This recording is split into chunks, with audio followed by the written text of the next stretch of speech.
අපි රිලැක්ස් වෙලා ඉන්න වෙලාවට අපේ අතේ ඇඟිලි තියෙන වෙන්නේ මෙහෙම. ඇඟිලි ඇතුළට නැවිලා තියෙන්නේ. ඒතර ඒකට හේතුව ඔයා එච්චර නෝටිස් කරලත් නැතුව ඉතින් හරිම රසවත් විද්‍යාත්මක හේතු ටිකක් මේක පිටිපස්සේ තියෙනවා සහ මේ හරහා අපිට ලැබෙන 아무තු වාසි ටිකකුත් තියෙනවා. ඉතින් අපි ඒ ගැන කතා කරමු. අපි මුලින්ම බලමු අපේ අතේ කොහොමද මේ ඇඟිලි ටික නැවෙන්න හේතු වෙන යාන්ත්‍රණය මොකක්ද කියලා. අපේ අත ගත්තාම මෙතන තියෙනවා මසල් සෙට් එකක්. ඒතර මෙතනින් පටන් ගන්න මසල් එක ඉවර වෙන්නේ මේ ඇඟිලි වලින්.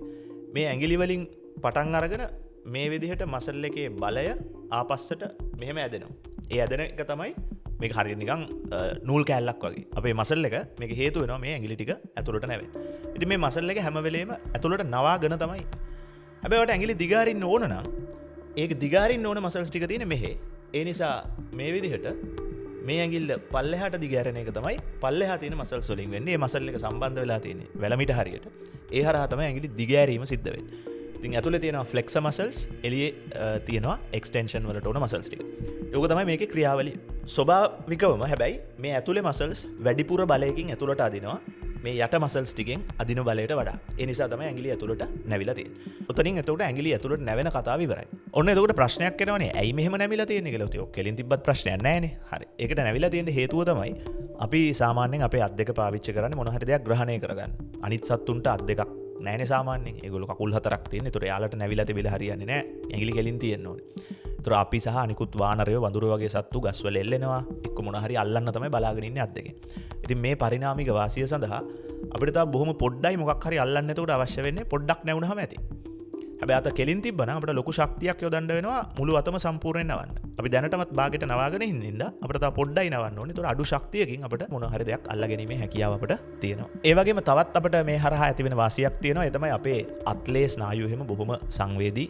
අත්ලට හානි වීම අපේ එදිනෙදා වැඩ කටයුතු වලටත් අමාරු වෙනවා. ඉතින් ඒ නිසා මෙහෙම නැවිලා තියෙන එක හරහා අපේ අත්ලට යම් හානි සිද්ධ වීමට ස්වභාවිකව හානි සිද්ධ වෙන්න තියෙන හැකියාවත් අඩු වෙනවා. ඒ නිසා ඒ අමතර වාසියත් අපිට සැලසෙනවා දෙයක් ග්‍රහණය කරගන්න අඩු ශක්තියකින් පුළුවන් වීමේ ප්‍රධාන වාසිය ඇරෙන්න. ඒ වගේම මිනිස්සු වානරයෝ වඳුරු වගේ සත්තුන්ට අමතරව තවත් සත්තු జాතියක් ඉන්නවා. ඒ තමයි කුරුල්ලෝ. කුරුල්ලොන්ටත් ලොකු වාසියක් තියෙනවා. තමන්ගේ ඇඟිලි ඇතුළට නැවිලා තිබීමේ වාසිය හරහා. ඒ තමයි මේ සමහර කුරුල්ලෝ ඉන්න උන් ගස් උඩ තමයි වාසය කරන්නේ. සමහර කුරුල්ලෝ අපි දන්නවා හැම කුරුල්ලෙක්ම ගස් උඩ නැහැ. හැබැයි ගස් උඩ වාසය කරන කුරුල්ලොන්ට පුළුවන්කම තියෙනවා ගහ අල්ලගෙන බදාගෙන ඉන්න. ඒතර මේ හැකියාව මේගොල්ලන්ට ලැබෙන්නේ ඒක ස්වභාවිකව ඔටෝමැටිකලි වෙන වැඩක්.